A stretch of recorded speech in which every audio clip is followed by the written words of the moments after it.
Bueno, hola, ¿qué tal? Bienvenidos todas, todos, todes a esta presentación del volumen especial de la revista Sinergias, 40 años de democracia en la Argentina, avances y propuestas para la participación política de las mujeres. Nos acompañan, bueno, Gloria Bonder, directora del área y directora de la maestría en Género, Sociedad y Políticas de Flaxo, Mónica Hasenberg, fotógrafa, de quien han podido ver una pequeña muestra, digo pequeña de la cantidad de obras que tiene, en la entrada que reflejan un par de movilizaciones al inicio del retorno de la democracia en 1983, y tres graduadas de PRIGEP, con la ausencia entendible de dos de ellas, que son las que forman parte de la autoría del volumen este de Sinergias. Jimena Parga, que es doctora y licenciada en antropología por la Universidad Nacional de La Plata, como también digo, graduada y tutora de PRIGEP. Jimena Ojeda, que ya te va a presentar después Jimena Parga más correctamente, y Carolina Gracia Manapicela, lo mismo, después Jimena te presenta más completamente. Así que bueno, la idea ahora es empezar con unas palabras de Gloria Bonder, después la escuchamos a Mónica, sus reflexiones acerca de estos 40 años y su trabajo como artista y como fotógrafa, y después ya vamos a la presentación más propiamente dicho de la revista Sinergias. Así que, Gloria, cuando quieras. Que voy a hacer una cosa que sacar gracias, sí. Machete, sí. Bueno, muy bien. Bueno, buenas tardes.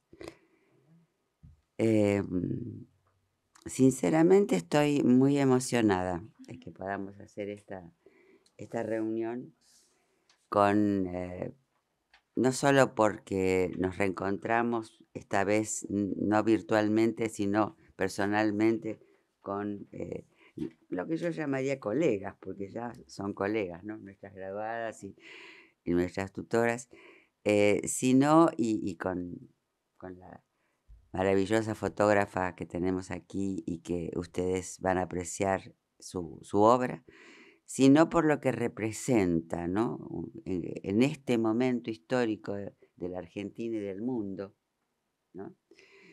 Precisamente hacer una reunión como esta que celebra los 40 años de democracia en la Argentina, ¿no? Y eso no es banal, porque ¿no? A esta altura, como están el contexto sociopolítico de la Argentina y del mundo en su conjunto, yo creo que tiene que alegrarse y tiene que, digamos, reafirmar, yo diría, reafirmar la importancia, la vigencia, defender la democracia, ¿no? Pareciera mentira que uno tenga que volver a pensar en eso, pero no, es así, es así. Entonces, bueno, 40 años de democracia en la Argentina, muchas cosas nos han pasado, entre ellas avances importantísimos en la participación de las mujeres en la sociedad argentina, en términos de paridad, de derechos, de participación, de creación en muchos campos del conocimiento. Hoy justamente estaba mirando algunos artículos antiguos sobre la participación de las mujeres, las contribuciones de las mujeres a ciertos campos del conocimiento, la ciencia, la tecnología. Decía, cuánto que avanzamos, cuánto que avanzamos, ¿no? Y bueno, y al mismo tiempo, cómo tenemos que defender lo que hemos avanzado, ¿no? O sea, bueno, así que muy contenta, realmente emocionada que estén acá. Sé que el clima era medio feucho y por eso probablemente haya gente que hubiera querido estar y no está, pero esto después se va a difundir, así que se va a multiplicar. Bueno, me toca a mí en realidad nada más que hacer la presentación y yo les aviso que tengo un problema muy serio con los anteojos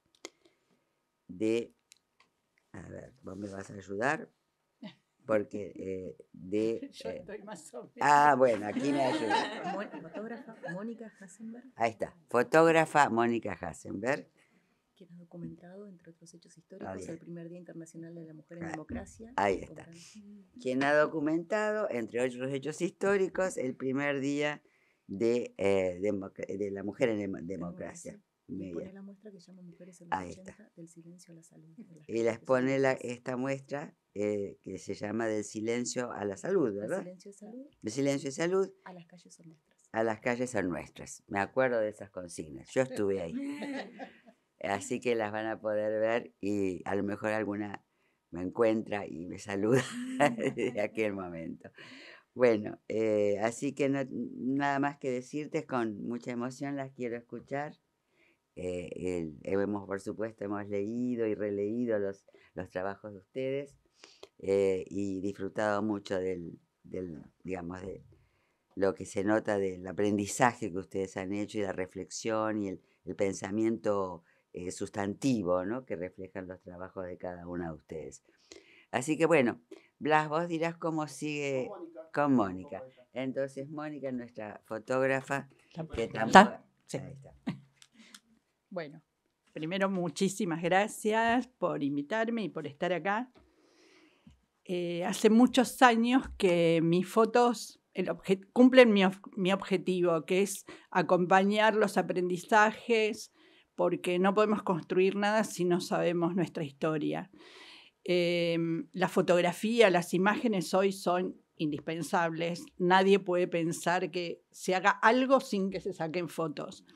Así no era en los 80, porque rara vez alguien tenía una cámara para fotografiar un evento que por ahí se lo encontraba y quedaba sin registrar. Para mí fue, durante la dictadura, retratar las luchas de las madres y del pueblo, ¿no? Porque la democracia fue una conquista. No nos regalaron nada. Nosotros caminamos las calles, sobre todo acompañando a las madres y a las abuelas y a los organismos. Y realmente para mí ha sido una escuela que me enseñó que no hay nada, ningún derecho que tengamos sin haberlo luchado. Hay muchos muertos por cada derecho que nosotros tenemos. Entonces tenemos la obligación de seguir defendiéndolos y seguir conquistando derechos. Por eso mismo, fundamentalmente yo voy a escuelas, porque los chicos creen que un derecho es algo ya... Uno nace con los derechos, ¿no? Por suerte nacen nuestros hijos con más derechos que los que teníamos nosotras y nosotros cuando éramos chiquitos. Fundamentalmente esta mirada sobre la mujer, que es totalmente distinta hoy a lo que éramos nosotras en ese momento, ¿no? En los 80, en los 60, nosotras... creo que las que vivimos esa época fuimos las primeras que reconocimos el deseo.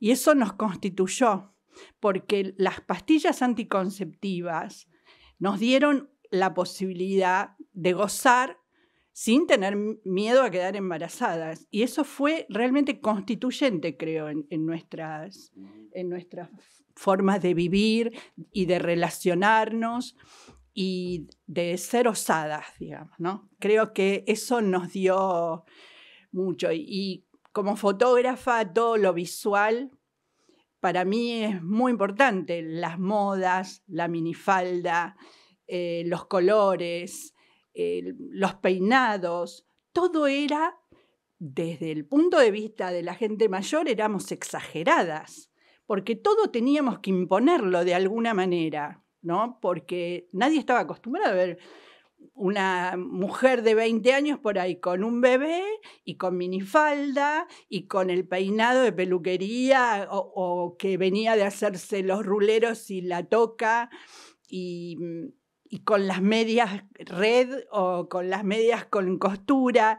Todo ese formato que teníamos nosotras, que desde lo visual yo me detengo porque para mí era impactante ver eso, aunque lo vivimos naturalmente, pero realmente no fue natural. Fue una construcción que hicimos mediante la ruptura de lo que eran nuestras madres. Por primera vez nos animábamos a hacer lo que nuestras madres no pudieron hacer. También la música, todo lo cultural mostraba una ruptura con lo que pasaba. Y yo me acuerdo que era jovencita cuando empecé a leer la revista Claudia. Claudia era una revista de moda con una fotografía espectacular, pero también tenía contenidos muy importantes culturales. Yo descubrí a Simone de Beauvoir a través de la revista Claudia. Hay un libro que Yo, Claudia, creo que se llama, pero lo increíble es que, por ejemplo, en la Biblioteca del Congreso, que tendría que estar en la hemeroteca, no la tienen.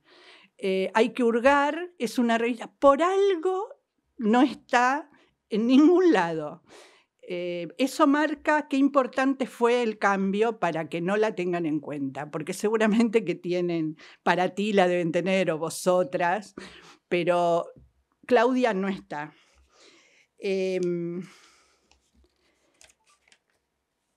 Yo quiero decir algunas cosas, a ver,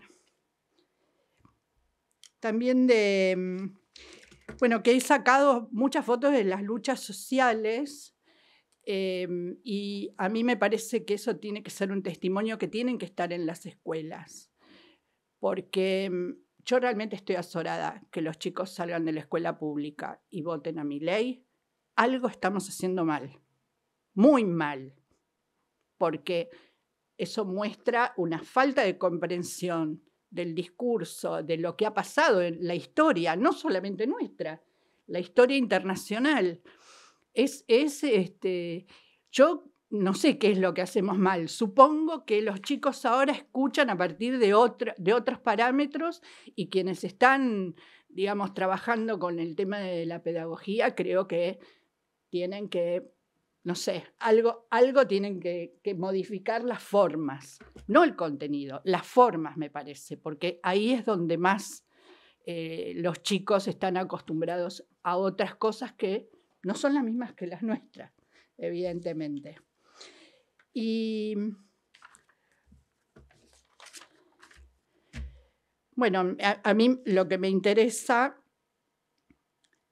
es estimular la participación, la multiculturalidad, las diversidades, la igualdad en las diferencias y valorizo muchísimo el matrimonio igualitario, que fue una ley conquistada, yo la milité y con mis compañeros, para mí fue realmente muy emocionante cuando se dio, porque realmente es un cambio cultural muy profundo, muy profundo.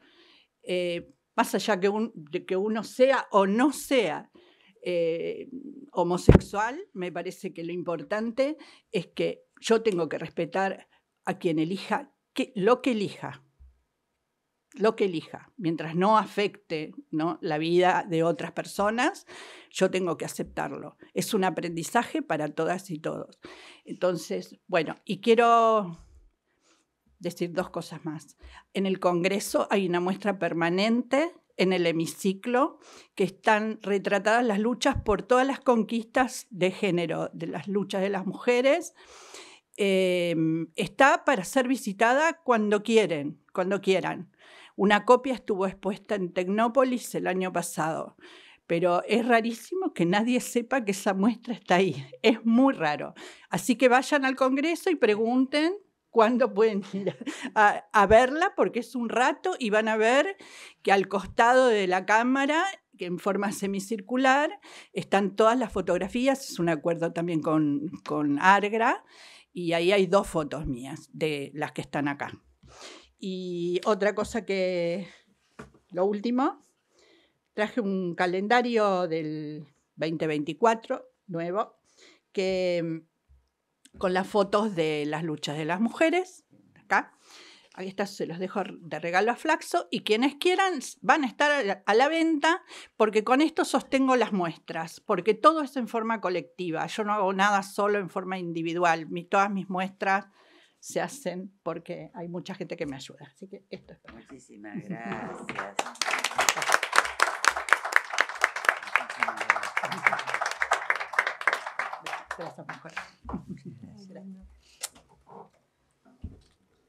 Bueno, Muchas gracias, Mónica. Vamos ahora a presentar un poco el número de la revista, que bueno, tenemos dos de las autoras, de las tesistas. Y un poco a mí me invitaron a poder elaborar el prólogo.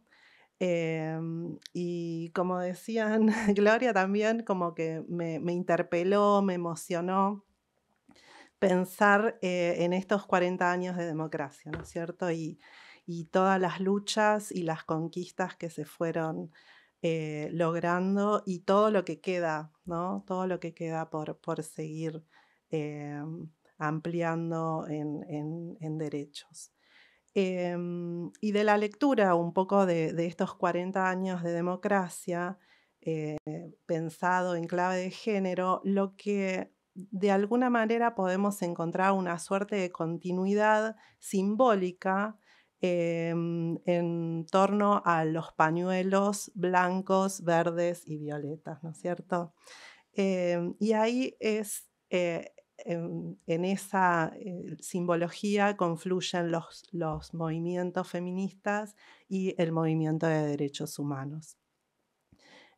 Como los pañuelos blancos, como emblema de las madres, ¿no? Y las abuelas de Plaza de Mayo, se constituyeron como representación simbólica de un momento histórico que era, bueno, encontrar a los nietos y las nietas, a los desaparecidos, em, eh, reclamar por la memoria, verdad y justicia, pero también en ese momento se intentó visibilizar de alguna manera las experiencias vividas de mujeres y disidencias en el momento de dictadura, ¿no es cierto? Y ahí confluyeron militantes, mujeres rurales, indígenas, y jóvenes, estudiantes, trabajadoras, trabajadores desocupados. Y eran uno de los espacios privilegiados de encuentro fue el Encuentro Nacional de Mujeres, que en el 86 iniciaron y siguen hasta nuestros días, ¿no? 2 décadas después, la campaña nacional por el derecho al aborto retoma el uso de los pañuelos, ¿no? Esta vez de color verde, y la organización constante del movimiento feminista vuelve a embanderarse con este color y hasta que después de tantos años se pudo lograr la sanción de la ley, ¿no es cierto? Y en esta resistencia de la militancia también fueron adhiriendo las jóvenes y los aportes, ¿no? Confluyeron los aportes de las feministas pioneras y se logró ese avance que también marcó un hito o hubo un hito que nos marcó en esta lucha en el 2015 por el Ni Una Menos, ¿no es cierto? Y ahí los pañuelos violetas también comenzaron a embanderarse. Y en esta búsqueda, digamos, en este recorrido simbólico, es donde ahí de casualidad encontré las imágenes de Mónica. Y cuando empecé a leer las pancartas que estaban en esas fotografías, digo, pero son actuales. Son actuales, ¿no? El placer es revolucionario, si los platos limpios son de ambos, que los sucios también lo sean. Machismo es fascismo, despenalizar el aborto, violación es tortura, ¿no es cierto? Y esas primeras consignas de los 80 hasta nuestros días se vislumbra de alguna manera el camino por donde el feminismo y mujeres y trabajadores avanzaron, ¿no? En la participación, ¿no? Perdón, pero es mi alarma.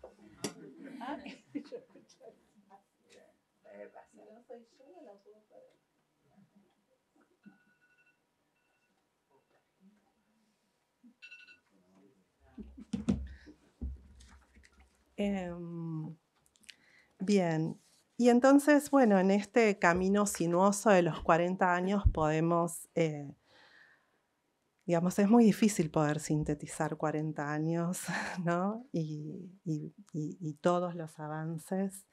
Y allí es donde, digamos, el trabajo de las autoras en esta revista de alguna manera sintetizan la continuidad en esas luchas, la necesidad de profundizar en los derechos conquistados, digamos. Todos sabemos que una ley no es garantía de la aplicabilidad, de los cambios culturales, de los cambios. Entonces, la profundidad de análisis con que las autoras analizan las distintas aristas, ¿no? De sus trabajos de tesis, nos abre un camino y nos enriquece también para poder pensar nuevas formas de intervención, nuevas formas de diseño de políticas, de mejora del diseño de políticas, ¿no es cierto? Que es, bueno, lo que nuestra maestría tanto trabaja y cotidianamente en cada una de las clases, en cada uno de los encuentros tutoriales, estamos, ¿no? Trabajando en ese sentido. Así que quiero, bueno, que escuchemos, voy a presentar primero a Carolina Glasserman Apicella, que es licenciada en Ciencias Políticas por la UBA, doctoranda en Sociología de la Universidad Nacional de San Martín, y el título de su trabajo es De autoridades y poder de agenda, las mujeres en los roles claves de la Cámara de Diputados. Bueno, muchas gracias. Voy a ver si entendí cómo hacer esto. Creo que sí. ¿Está bien? Y ahora, para poner pantalla completa. Ahí está. Ahí vemos, ¿no? Muy bien. Bueno, muy buenas tardes. Gracias por acompañarnos en este día gris y lluvioso. Las escuchaba y decía qué gusto, ¿no? Saber que nos tenemos, pase lo que pase en esta coyuntura sociopolítica tan adversa. Las universidades siempre fueron usinas de contención y trincheras de resistencia, con lo cual da gusto saber que hay otras personas pensando y sintiendo como una, ¿no? Así que bueno, gracias Gloria y en voz al equipo de PRIGEP por permitirme publicar parte de lo que fue mi trabajo de tesis de maestría en este volumen de sinergias. En efecto, mi tesis lo que aborda son 3 momentos, ¿no? Tres momentos de la trayectoria de las diputadas nacionales en estos últimos 30 años. La llegada a la Cámara de Diputados con el correlato de la estigmatización, de la pelea por el lugar en la lista y el financiamiento, ¿no? Para financiar esas campañas o la voluntad de jugar una interna, por ejemplo, al interior de los partidos. Luego analiza el permanecer, es decir, la cotidianidad en la Cámara de Diputados, obviamente abordando la conciliación de la desigual distribución de las tareas de cuidado, pero también lo que hace el ejercicio de la discursividad, ¿no? Que es la característica del Parlamento y el trato entre pares. Y el punto más álgido, que es lo que hoy nos convoca y es el retrabajo que hice, que es el último capítulo que está publicado en la revista Sinergias, que es el ascenso, ¿no? El acceso a los roles de jerarquía en la Cámara de Diputados de la Nación. Por eso las preguntas que van a guiarnos un poco en la indagación son 3, ¿no? ¿Cómo es primero esa distribución por género de los espacios de poder dentro de la Cámara? ¿Qué espacios de poder efectivamente ocupan las mujeres y cómo ellas perciben, ¿no? Su llegada a ellos?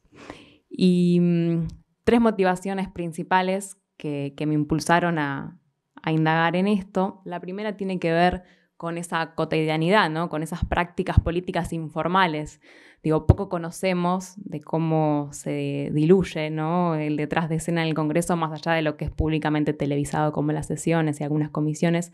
Por ende, entender cómo se dan esas prácticas políticas informales nos dan una pauta de cómo funciona, y ahí voy con el segundo punto, que es una de las instituciones más importantes de nuestra democracia. Entonces, desde un punto de vista sociohistórico, pensar también cómo funciona realmente, más allá de las prácticas institucionales reglamentarias, nos enseña en qué estado está nuestra democracia, que cumple 40 años. Y el último punto, pero no menos importante, es la particularidad, ¿no?, que reviste nuestro país, pionero en la implementación de cuotas de género, pero no solamente cuotas de género, sino cuotas efectivas, ¿no?, con mandato de posición, que ciertamente impulsaron la participación política nominal, o lo que conocemos en la literatura como representación descriptiva. Es decir, gracias a su implementación, en 10 años las mujeres superaron ese 30% que imponía la norma en las listas de acceso y de composición de la Cámara. Con lo cual, pensar en clave longitudinal en qué estado estamos nos ofrece ese laboratorio privilegiado, ¿no?, para entender la Argentina como un país pionero en la materia y para ver qué resultados tenemos 30 años después de esa aplicación del cupo.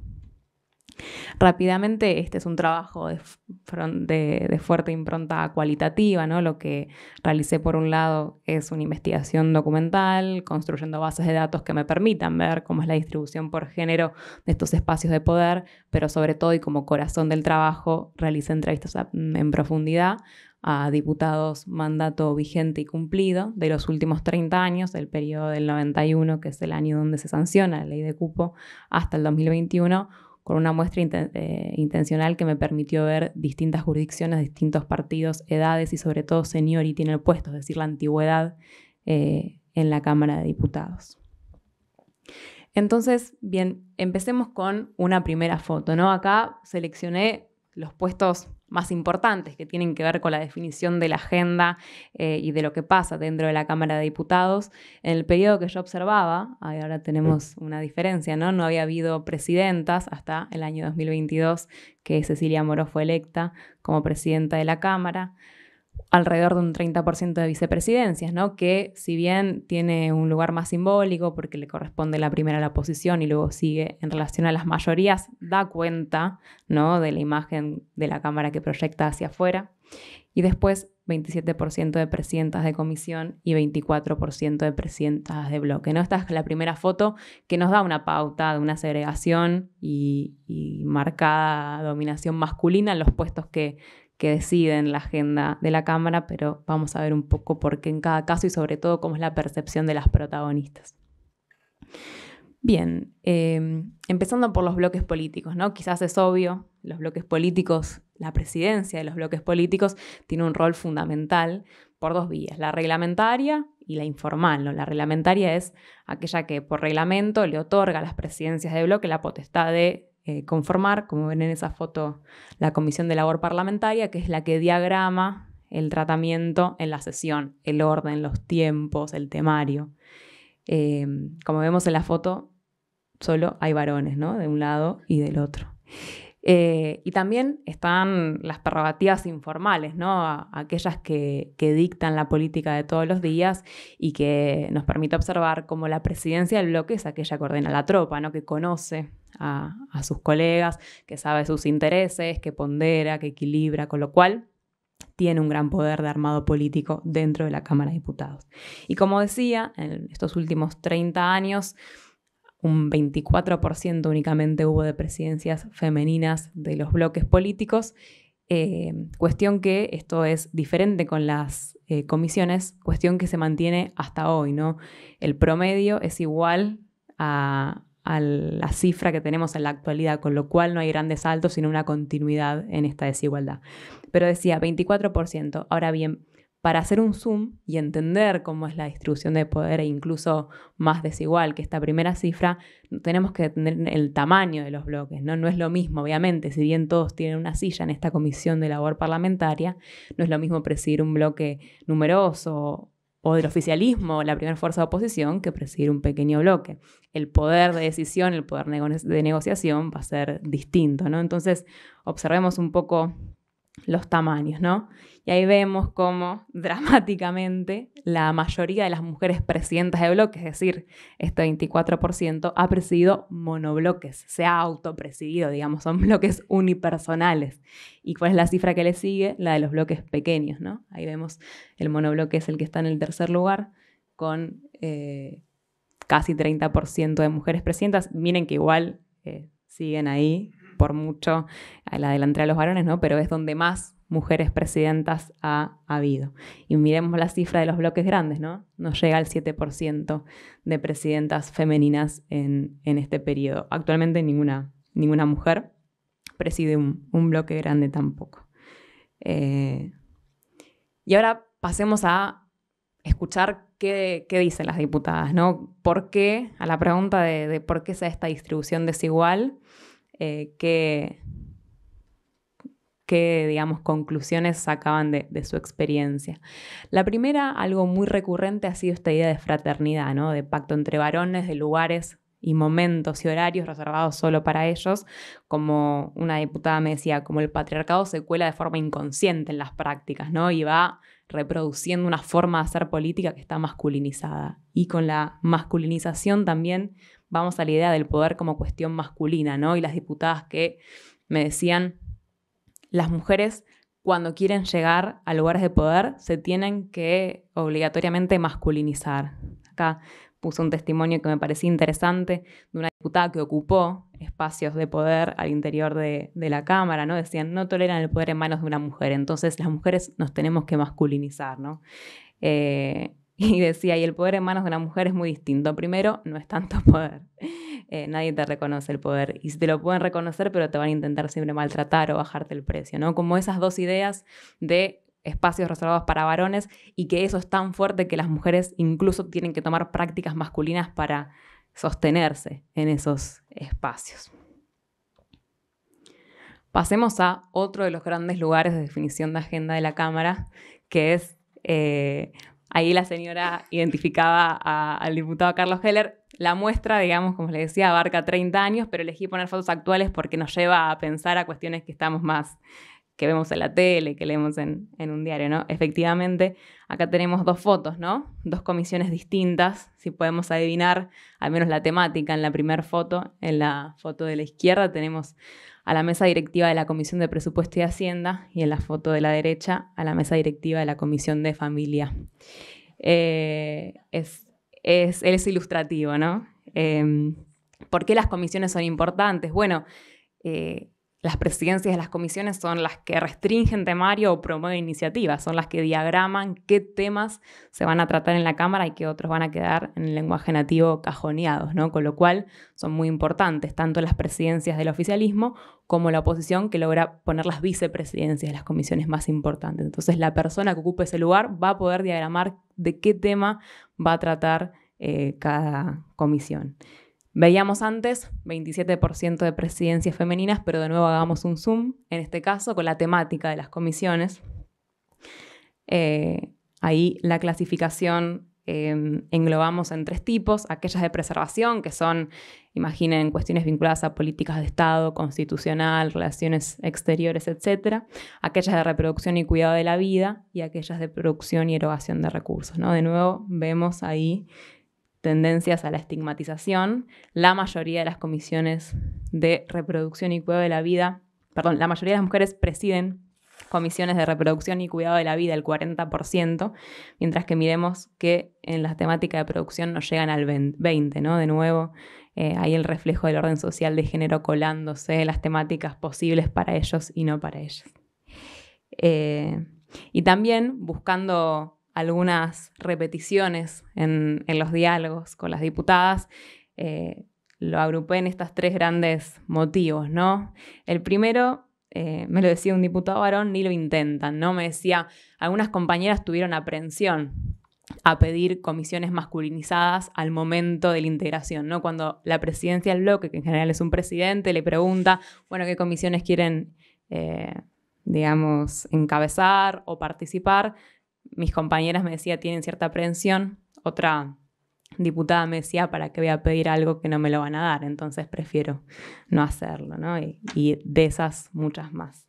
Después, lo que mencionaba recién, ¿no? Cómo se cuela el orden social de género en lo posible y lo imposible.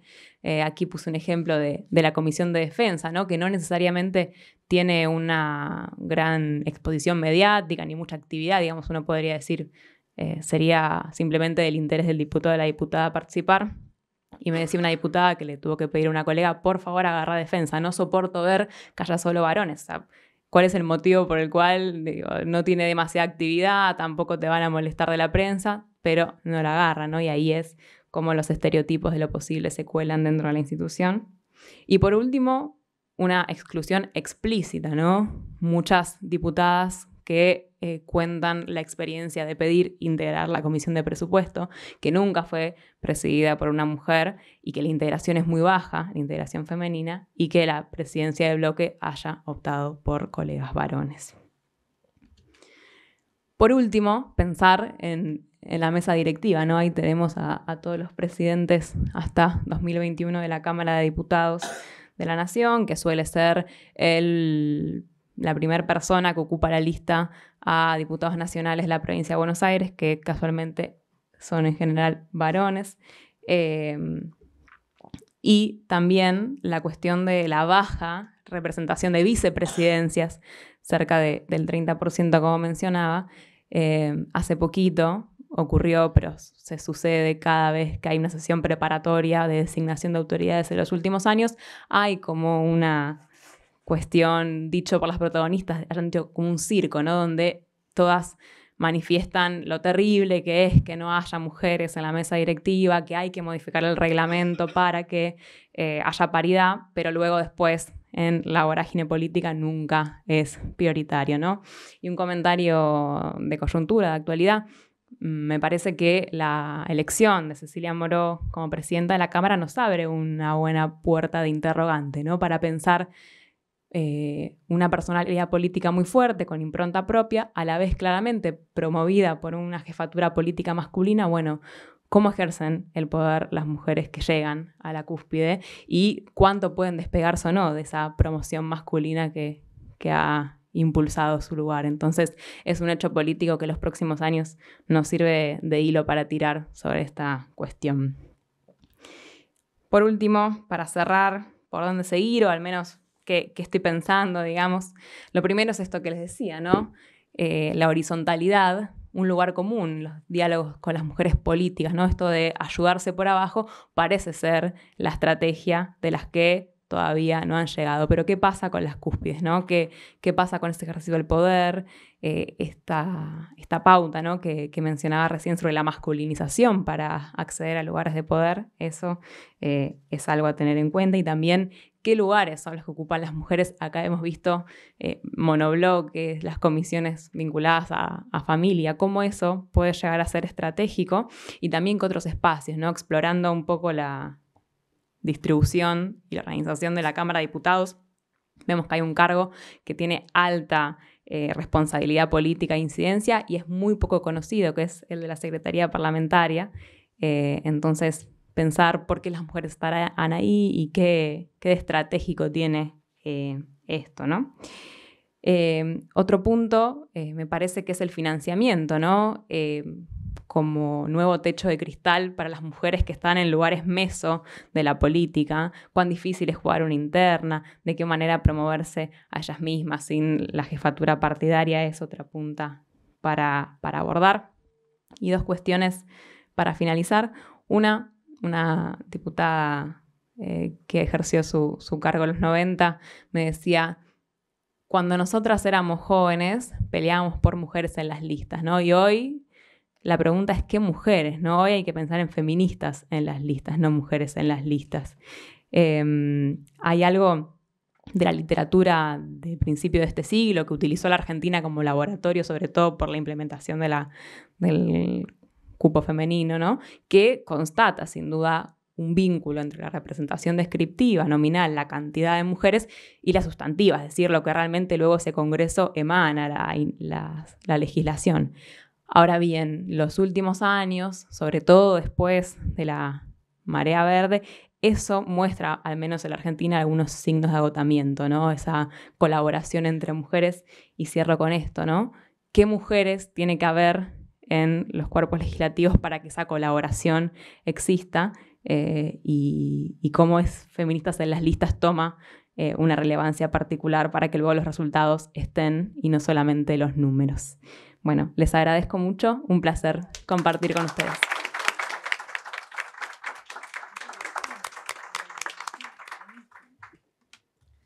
Bueno, hola. Sí, ahí dejamos de compartir. Muy bien.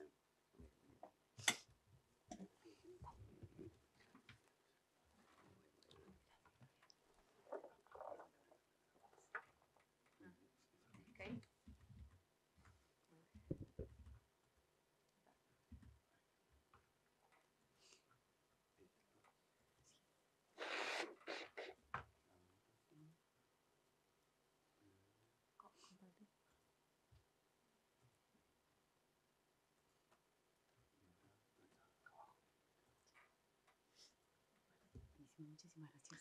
Bueno, ahora vamos a escuchar a Jimena Ojeda.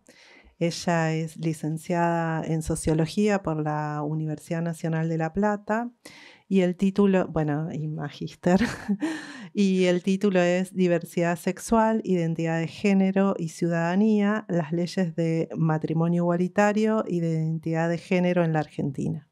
Bueno, en primer lugar, agradecer la posibilidad de compartir el trabajo en este ámbito, agradecer la posibilidad de que forme parte de este número de la revista Sinergias y agradecer la presencia de todos ustedes en estas ganas de compartir un rato e intercambiar ideas.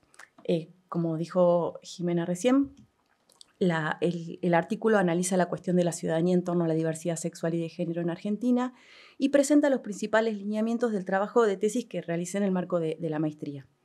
Para abordar esta cuestión, examina dos leyes, la del matrimonio igualitario y la identidad de género. La ley de matrimonio igualitario, como sabemos todos, reconoce las uniones matrimoniales con independencia del sexo de los contrayentes y equipara a las familias igualitarias en el reconocimiento de la unión de derecho, el régimen de adopción y la fertilización asistida. Y la ley de identidad de género garantiza el reconocimiento de la identidad de género a las personas trans, asegurando el derecho al desarrollo personal y al reconocimiento de los términos de esa identidad. Estas leyes representan avances en los derechos para el colectivo LGBT, sin embargo, su implementación supone interpelar una serie de representaciones y prácticas en una sociedad que está cimentada todavía en instituciones heteronormativas y patriarcales, como recién nos describía Carolina de la Cámara. Entonces, con el propósito de reflexionar en torno a esa cuestión, el trabajo se ordena alrededor de 3 ejes que proponen problematizar los alcances de los cambios producidos en los últimos años en torno al reconocimiento y el acceso específico a derechos. El primero de los lineamientos tiene que ver con el escenario de las disputas, los actores, las estrategias que dieron lugar a estas leyes. El segundo se enfoca en el impacto de la cotidianidad de los sujetos, los alcances reales en términos de igualdad de derechos y reconocimiento de la diversidad. Y cierra con la idea de poder analizar los vínculos teóricos y políticos que se establecen con los feminismos, cómo se integran estos sujetos y estas demandas y de qué manera se redefinen y determinan en el diálogo las luchas por la igualdad de género. En esto que planteaba Jimena y que hace a la revista, en la Argentina el proceso de reconocimiento de géneros y sexualidades se articula con el proceso histórico de democratización, que marca la consolidación de los movimientos sociales en términos de discurso de derechos humanos. Se trata de un largo proceso a través del cual una diversidad de actores se fue conformando social y políticamente en pos de ciudadanizar y redefinir las relaciones de género y sexuales. La perspectiva de ciudadanía que propone este sujeto implica reconocer la diversidad y cuestionar cualquier categoría que pueda excluir al invisibilizar la diferencia. La ciudadanía se conforma así como una identidad articuladora que permite la interacción entre diversas dimensiones de los sujetos. Es una herramienta que engrana lo público y lo privado y que al mismo tiempo que reivindica la diferencia, fortalece el lugar de lo común de todos los ciudadanos.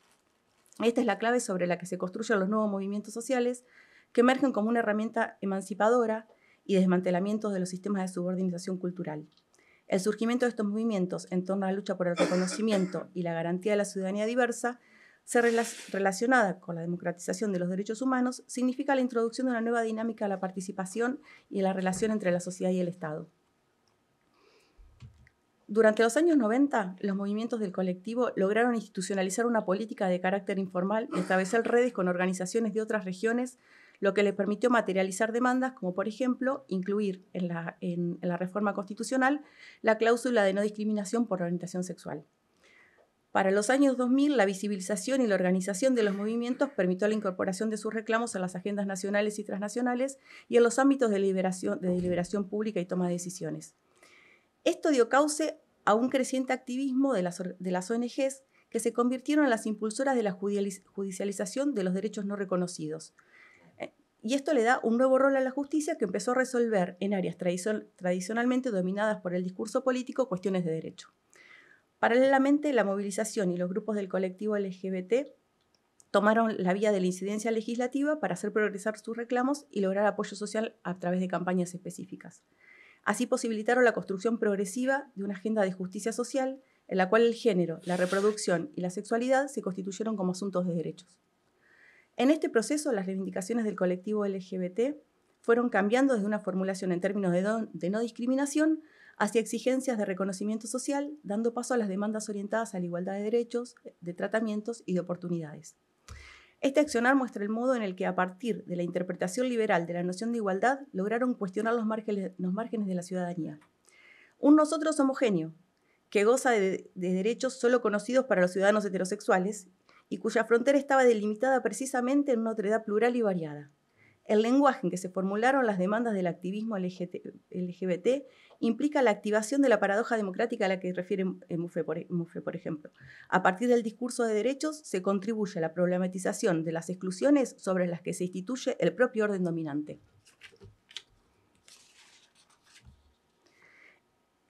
Específicamente, para la promulgación de la ley de matrimonio igualitario, el eje del debate social y legislativo se dio en términos del liberalismo democrático, esto es, a través de conceptos como igualdad, libertad, consentimiento, pluralidad.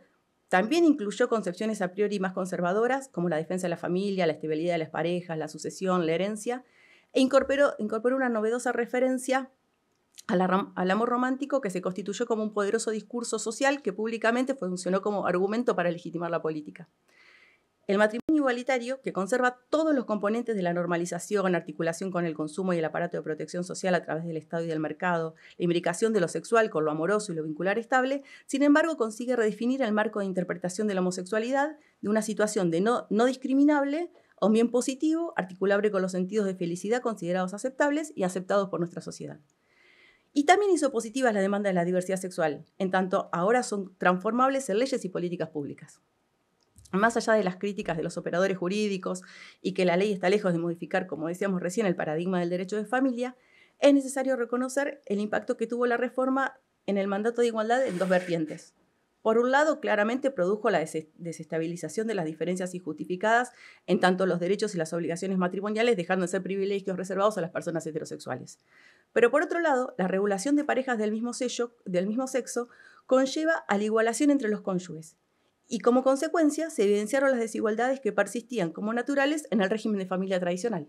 Por ejemplo, con el apellido de los hijos, que las familias igualitarias en un comienzo elegían el orden de los apellidos de los padres y las familias heterosexuales tenían que poner primero el apellido del padre, varón.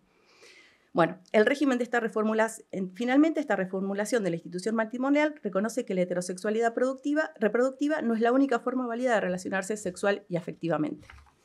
En el caso de la ley de matrimonio igualitario, en el caso de la ley de identidad de género, constituye un importante avance en la democratización de las sociedades al reconocer el derecho básico de la autopercepción de la identidad y la libertad de elección. Esta legislación desafía el binarismo sexogenérico que estructura nuestra sociedad a nivel político, social y normativo, porque permite la modificación del sexo-género sin requerir intervenciones quirúrgicas, lo que abre la posibilidad de múltiples posiciones de género. La ley de identidad de género logra, en este sentido, tres grandes avances. En primer lugar, la despatologización de las identidades de género no normadas, al reconocer que la identidad no se basa en la morfología o apariencia corporal, sino en la autopercepción de cada individuo. En segundo lugar, representa una democratización en términos de reconocimiento de la libertad y pluralidad de los sujetos, al no imponer restricciones arbitrarias de ningún tipo sobre cómo las personas deben vivir su género.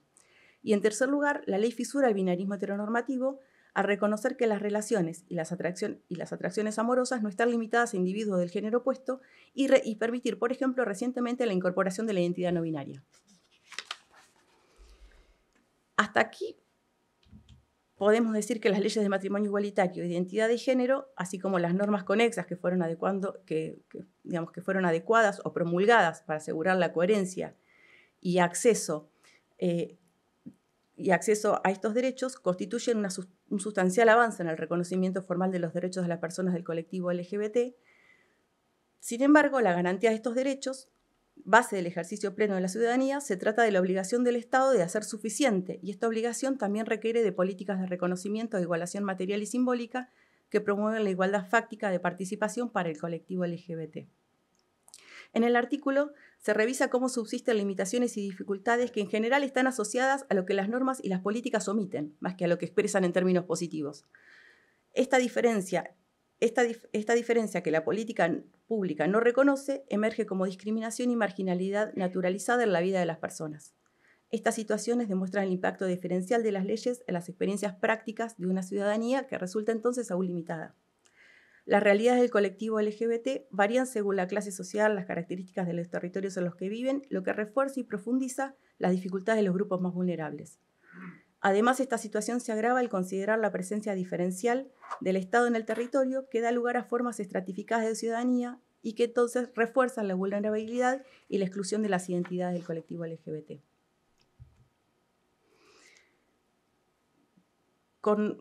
Así, el interrogante planteado respecto a los alcances de las leyes de matrimonio igualitario y identidad de género en términos de ciudadanía permite repasar una serie de consideraciones que recorren el trabajo. La primera es que el reconocimiento jurídico implica la aceptación formal de la disidencia sexual y de género, como verdadera, válida, legal, digna de consideración para la aprobación o la concesión de derechos, y vuelve positivas las demandas de este sujeto ya reconocido. La segunda cuestión es que estas leyes tienen efectos positivos y concretos en la vida de las personas, a la vez que tienen un correlato en los distintos niveles del Estado, donde se fueron constituyendo áreas de gobierno, programas, políticas orientadas específicamente a mejorar las condiciones de vida y oportunidades de la población LGBT. La tercera cuestión es que este avance da lugar a la emergencia de nuevos asuntos y visibiliza otras desigualdades. Como dijimos, el colectivo logra cuestionar las exclusiones que el sistema heteronormativo y patriarcal impone a partir de una interpretación contrahegemónica de los valores ético-políticos constitutivos de la democracia liberal. El planteo se complejiza cuando el análisis vira hacia la mirada que propone el concepto de igualdad sustantiva.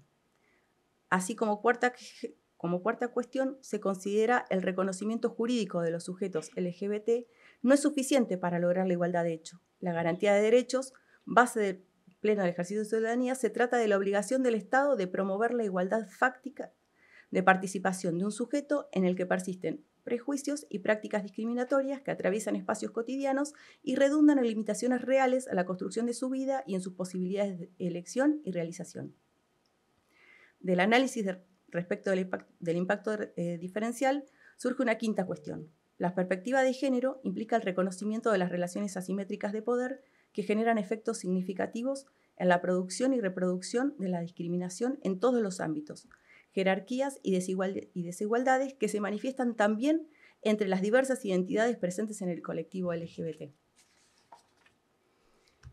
Finalmente, para cerrar, podemos afirmar que la lucha y los logros alcanzados para el reconocimiento de la disidencia sexual, entendiendo la especificidad de sus voces y actores, se vincula con los procesos culturales, sociales y políticos protagonizados por los movimientos de mujeres en América Latina y los movimientos de derechos humanos.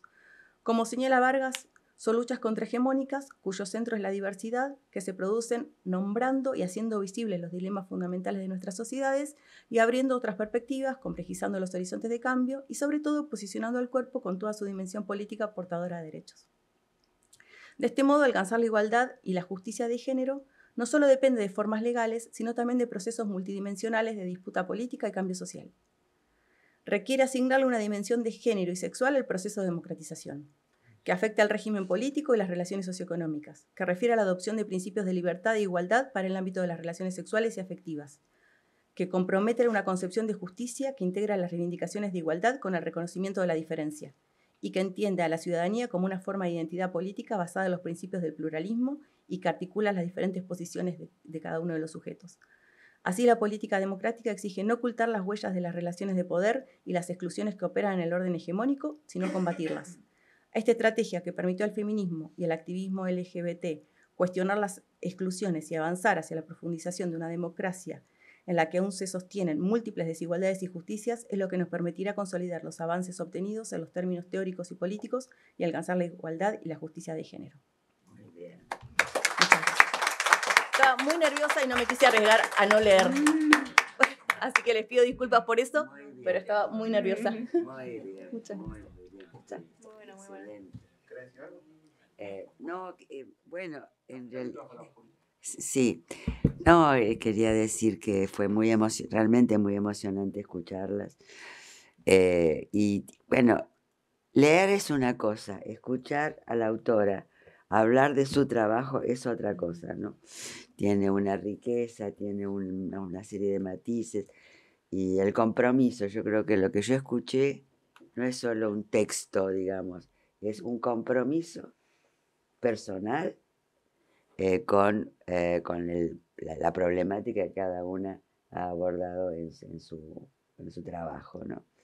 Entonces, es un plus para nosotros y vamos a tener que hacer más de estos encuentros presenciales para poder captar eso que es, bueno, ese compromiso, esa emocionalidad, esa, digamos, inquietud también, ¿no? O sea, le han puesto cuerpo a la palabra y eso se notó muchísimo, ¿no?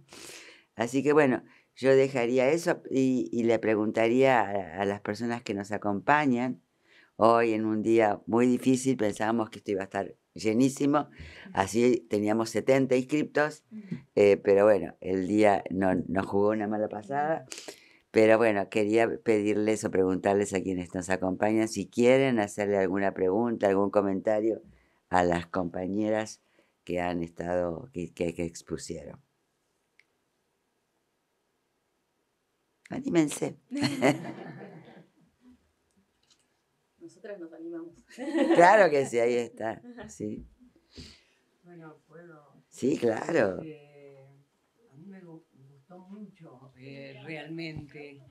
Me gustó mucho estar acá, tener la suerte de estar acá, festejando los 40 años de democracia. Bueno, me gustó mucho también las compañeras, las chicas más jóvenes, la de todos ustedes. Me gustó especialmente la pregunta esa de Gloria, de que algo debemos estar haciendo muy mal para que los chicos de escuelas públicas estén votando a Milei. Bueno, eso quería decir, es un gusto estar ahora acá. Voy a llevar esto que dijeron hoy, ya igual van a comentar que nosotros en AUNA, que es la Asociación por la Unidad de Nuestra América, el 8 que viene, tenemos un acto, bueno, que sé que ahora van a leer sobre qué es el acto. Bueno, yo estoy agradecida de estar acá. Bueno, muchas gracias. Lo de los chicos lo dijo ella. Porque yo no estoy en eso. Perdón, yo tengo también un pequeño aporte. Dale. No, por supuesto, sumarme a agradecerles la presentación, la verdad que excelente. Y en realidad tenía dos preguntas. Una para la última presentación que acabamos de escuchar. Me quedé cruzando los dos temas de matrimonio igualitario e identidad de género. Me quedé pensando concretamente con ese apartado que hacías referencia concretamente sobre la ley de matrimonio, que no tengo el textual ahora de la ley, pero en un momento la reforma hace referencia a la posibilidad de contraer matrimonio entre contrayentes. Y esa figura de contrayentes me parece que prefigura la posibilidad de prescindir. No sé si se apagó esto, ¿se escucha? Se escucha. La posibilidad de prescindir de la diferencia sexual, de la distinción entre sexos, con antelación en la identidad de género. ¿Me explico? En ese sentido, la figura de contrayente es una figura no binaria con anticipación a los debates anteriores. Es algo que ahí, un poco cuando te escuchaba, me acordé. Y una pequeña salvedad que solo con todo respeto, pero creo que por ahí un poco la escuché, que hacían referencia a que la reforma constitucional de los 90 protege la orientación sexual.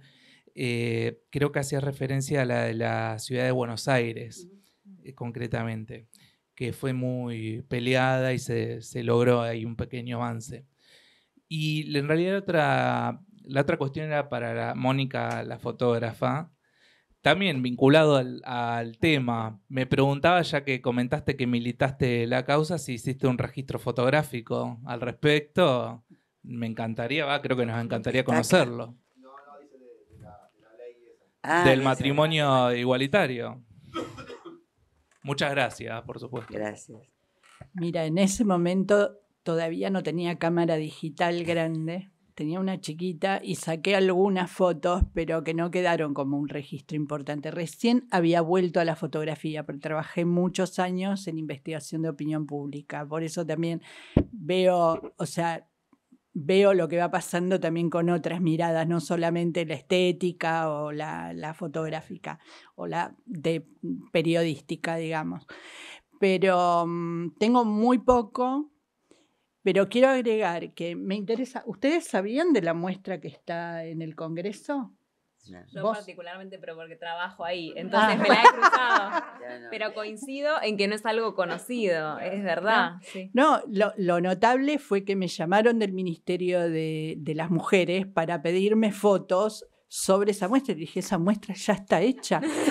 Y les di el teléfono de las organizadoras y, bueno, reprodujeron la muestra, cosa que a mí me pareció importantísimo que estuviera en Tecnópolis. Ahora, lo tremendo es qué hacemos con la comunicación que está tan mal, ¿no? Porque estamos llenos de aparatos y viendo el teléfono todo el tiempo y hay cosas que ni nos enteramos que pasan, ¿no? Eso me parece un problema muy serio, muy serio. ¿Cómo logramos comunicar todo? Porque todo lo que está pasando acá, por ejemplo, a mí me parece importantísimo. Es más, yo mientras hablaba les voy a presentar a las chicas para que vayan al Congreso y que ellas presenten sus trabajos, porque realmente me parece que hay una falta de relación con todo lo que se hace.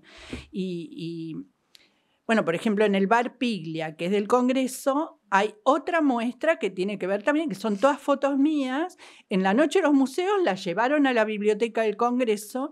Yo entré porque, bueno, el Congreso era una cosa loquísima, la noche de los museos, la gente, no sé, eran marejadas de personas entrando en el Molino y en el Congreso. Y cuando entré en el Congreso me aplaudían. Digo, no, pero los que tienen que aplaudir son a los que lucharon por eso, ¿no? Que yo saqué la foto, pero cada una de las personas que están fotografiadas ha hecho la lucha, como acá la tenemos la modelo, que también luchó por la patria potestad compartida, que era una ley que ya teníamos, y el golpe del 55 la anuló. Entonces los padres se podían llevar los hijos y las madres no podían protestar de nada, no tenían ninguna autoridad.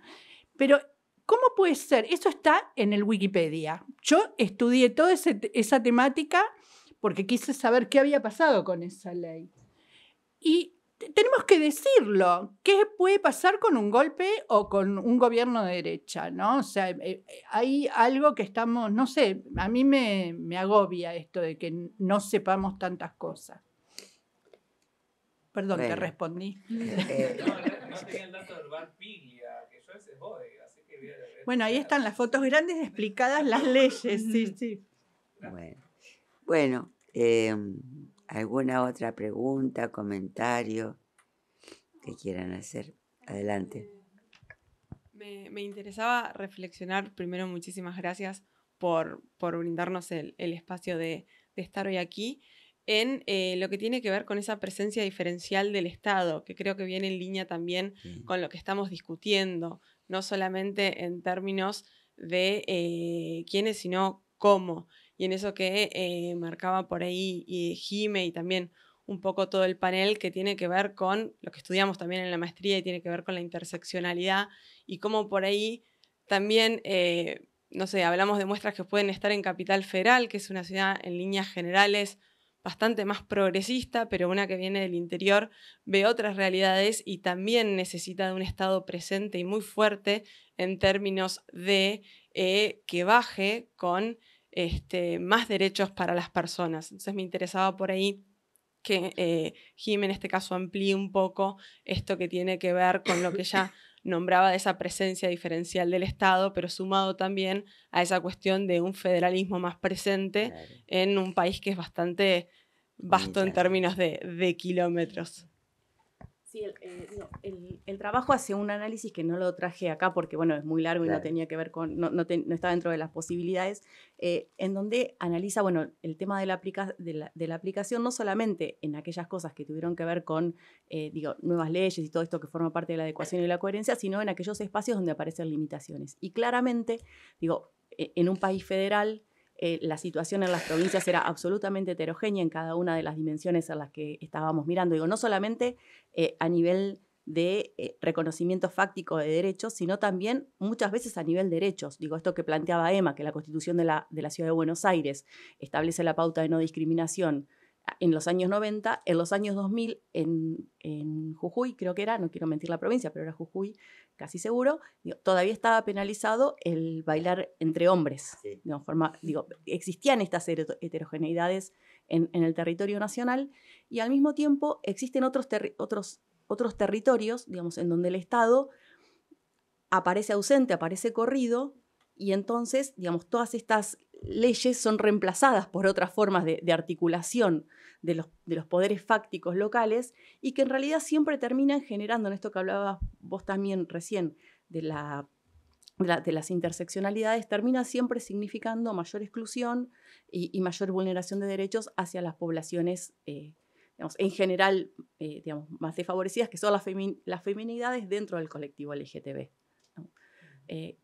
Pero bueno, esto queda claramente cuando vas mirando la situación en los distintos lugares, van apareciendo esta multiplicidad de realidades y un Estado que, como bien señalabas vos, en la mayoría de los lugares, al menos hasta que terminé de hacer la investigación, después en algunas cosas me pasó con ella como con Moró, aparecieron otras cuestiones, pero hasta ese momento, si bien claramente ninguna provincia podía ir contra una ley nacional, no encontrabas ningún elemento que te permitiera pensar que había algún nivel de aplicabilidad, no había ninguna política local, nada que permitiera articular esas herramientas que estaba proponiendo la legislación y el Estado Nacional en las posibilidades concretas de esos territorios. Sí, yo quisiera decir algo rapidito. Yo creo que la palabra que me surge después de escucharlas, ¿no? Es la palabra complejidad, ¿no? Creo que los dos trabajos han abordado sus temáticas en todo momento con una alerta hacia la complejidad de los problemas que abordaban. O sea, no hay una deriva simple, una deriva directa, no, es mirar los avances, pero mirando la complejidad interna y su lugar, el lugar que tiene eso, dentro de un contexto también complejo y dinámico que va planteando desafíos permanentemente, ¿no? Entonces, eso para mí es un modo de pensar y un modo de entender la realidad sumamente productiva, aunque no sea muy feliz, digamos, no sea uno no se ponga muy contento, pero saber esto creo que nos da la oportunidad, digamos, de un poco mirando esa realidad compleja, dinámica, heterogénea, ¿no? Nos motiva justamente a pensar más, a buscar más. y estar en contra de todo dogmatismo, de todo dogmatismo, inclusive de aquellos que vienen del feminismo, que vienen, o queremos llamar estudio de género, lo que sea, pero en los dos trabajos creo que lo que se nota es, para mí, entre otras cosas que me interesan mucho, eso. No son dogmáticos. Así que, bueno, no sé si hay alguna otra cosa, si no, podríamos estar por terminada hoy, la reunión, hoy, porque creo que esto daría para muchas reuniones posteriores, quizás, y estoy mirándolo a Blas, con otras... No, vamos a ver cómo hacemos con otras colegas que están también, han hecho trabajos fantásticos y que también muchos de sus trabajos, digamos, se intersectan con lo que ustedes han hecho, ¿no? Bueno. Nada, muchas gracias a todos, todas, todos por venir. Y sí, vamos a hacer seguramente otra cuando tengamos otras sinergias o otra producción de nuestras graduadas que siempre nos gusta mucho difundirlas. Y acá a pedido de la señora, les repito, las convoca Fascismo del siglo XXI, mito de realidad, el 5 de octubre a las 7 horas en el Centro Cultural de la Cooperación. Bueno, gracias a todos y todas por venir y bueno, nos vemos la próxima.